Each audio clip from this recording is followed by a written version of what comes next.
നമസ്കാരം. നമുക്ക് ഇന്നത്തെ മലയാളം PYQs നോക്കാം. ശരിയായ പദം കണ്ടെത്തുക. ഇതിൽ ഓപ്ഷൻ ബി ആണ് ശരി. അക്ഷൗഹിണി എന്നാണ് പറയുക. അടുത്തത് നാഴികയുടെ 60 പങ്ക്. വിനാഴികയാണ് നാഴികയുടെ 60 പങ്ക്. പിരിച്ചെഴുതുക. പരമോച്ച നില. സി ആണ് ഉത്തരം വരുന്നത്. പരമ പ്ലസ് ഉച്ച പ്ലസ് നിലയാണ് പരമോച്ച നില. ശരിയായ പര്യായ കൂട്ടം കണ്ടെത്തുക. പ്രമാദം. പ്രമാദം എന്ന വാക്കിൻ്റെ അർത്ഥം വരുന്നത് വർദ്ധിച്ച ഭയം, ഓർമ്മക്കേട്, ശ്രദ്ധയില്ലായ്മ എന്നൊക്കെയാണ് പ്രമാദത്തിൻ്റെ പര്യായമായി വരുന്ന വാക്കുകൾ. വിപരീത പദമേത്? അധ്യാത്മം. അധ്യാത്മം അഥവാ ആധ്യാത്മികം എന്ന് പറഞ്ഞാൽ ഭൗതികമാണ്. നേരെ വാ നേരെ പോ എന്നർത്ഥമാകുന്നത് എന്ത്? ഇതിൽ സത്യസന്ധമായി പെരുമാറുന്നതിനെയാണ് നേരെ വാ നേരെ പോ എന്ന് പറയുന്നത്. ചേർത്തെഴുതുക. മലർ പ്ലസ് കളം പ്ലസ് എഴുതി പ്ലസ് കാത്ത പ്ലസ് ഒരു പ്ലസ് അരജൻ എന്ന വേർഡ്സിനെ ചേർത്തെഴുതിയാൽ ഓപ്ഷൻ ഡി ആണ് ഉത്തരം. മലർക്കളം എഴുതി കാത്തോരരജൻ.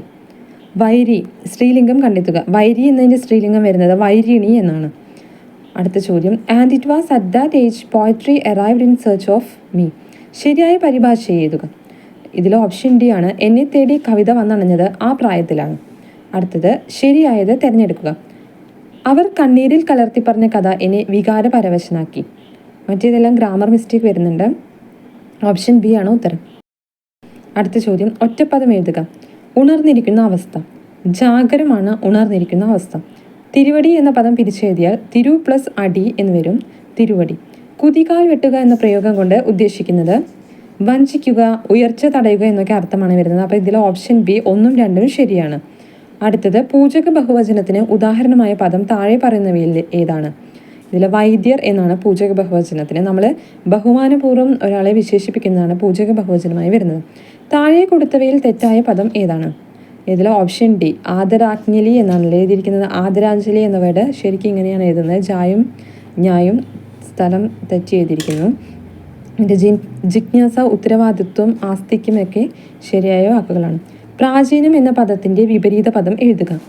അർവാചീനമാണ് പ്രാചീനം എന്ന പദത്തിൻ്റെ വിപരീതം. മഞ്ഞ് എന്ന അർത്ഥം വരാത്ത പദം ഏത്? നിധനം ആണ് മഞ്ഞ് എന്ന അർത്ഥം വരാത്തത്. നിഹാരം, തുഷാരം, തുഹിനം എന്നിവയൊക്കെ മഞ്ഞിൻ്റെ പര്യായങ്ങളാണ്. വിഗ്രഹാർത്ഥം എഴുതുക. പാദപങ്കജം. പാദപങ്കജം എന്ന് പറഞ്ഞാൽ പാദമാകുന്ന പങ്കജമാണ് പാദപങ്കജം. Slow and steady wins the race എന്ന ആശയം ലഭിക്കുന്ന ചൊല്ല് താഴെ പറയുന്നവയിൽ നിന്നും എഴുതുക. മെല്ലെ തിന്നാൽ മുള്ളും തിന്നാം എന്നാണ് ഉത്തരം വരുന്നത്. ചേർത്തെഴുതുക. കടൽ പ്ലസ് പുറം. ഉത്തരം സി കടപ്പുറമാണ് വരുന്നത്. അപ്പോൾ ഇത്രയുള്ള ക്വസ്റ്റ്യൻസ്. Okay, thank you.